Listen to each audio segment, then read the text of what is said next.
Amnesty scheme to provide relief to taxpayer regarding late fees for pending returns. Non-furnishing Form GSTR 3B for the tax period from July 2017 to April 2021. यहाँ जुलाई 2017 जब से GST applicable हुआ था तब से अप्रैल 2021 तक GSTR 3B, अगर इस पीरियड के बीच में आपका कोई पेंडिंग GSTR 3B है तो उस पे यहाँ लेट फीस को रिड्यूस और वेव किया गया है. Late fees cap to maximum 500 पर return for taxpayer who did not have any tax liability for state tax period. यानी कि इस पर्टिकुलर टैक्स के बीच में जो डेट्स दी हुई हैं जुलाई 17 टू अप्रैल 21 के बीच में अगर आपका GSTR 3B जिसकी टैक्स लाइबिलिटी निल है, जहाँ पे कोई टैक्स लाइबिलिटी नहीं है, वहाँ आप मैक्सिमम 500 की लेट फीस दे के रिटर्न फाइल कर सकते आप.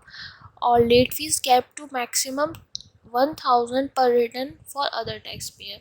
यानी कि जिनकी टैक्स लाइबिलिटी इस पर्टिकुलर पीरियड में GSTR 3B में बन रही है वो यहाँ मैक्सिमम 1000 पे करके अपना रिटर्न फाइल कर सकते हैं. तो यहाँ जुलाई 2017 GST जब से एप्लीकेबल हुआ था तब से अप्रैल के बीच में अगर आपका कोई भी GSTR 3B पेंडिंग है भरना तो आप उसे यहाँ विदाउट टैक्स लाइबिलिटी के केस में मैक्सिमम 500 पेनल्टी में यहाँ फाइल कर सकते हैं पर return, and with tax liability में आप यहाँ 1000 रुपये लेट फीस दे के पर रिटर्न यहाँ फाइल कर सकते हैं.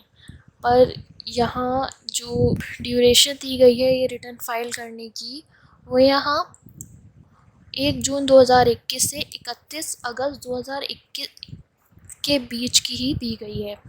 यानी कि आप अपना GSTR 3B 1 जून 21 से 31 अगस्त 2021 तक के बीच में ही वेव या रिड्यूस लेट फीस के साथ यहाँ फाइल कर सकते हैं. 28 मई को ये काउंसलिंग मीटिंग हुई है तो अभी नहीं, आप 1 जून से यहाँ आप GST पोर्टल पे ये लेट फीस का ऑप्शन आ जाएगा. तब से लेके आप 31 अगस्त 2021 तक GSTR 3B जुलाई 2017 से अप्रैल 2021 तक का GSTR 3B आप 500 for nil tax liability and 1000 for with tax liability आप यहाँ पे फाइल कर सकते हैं.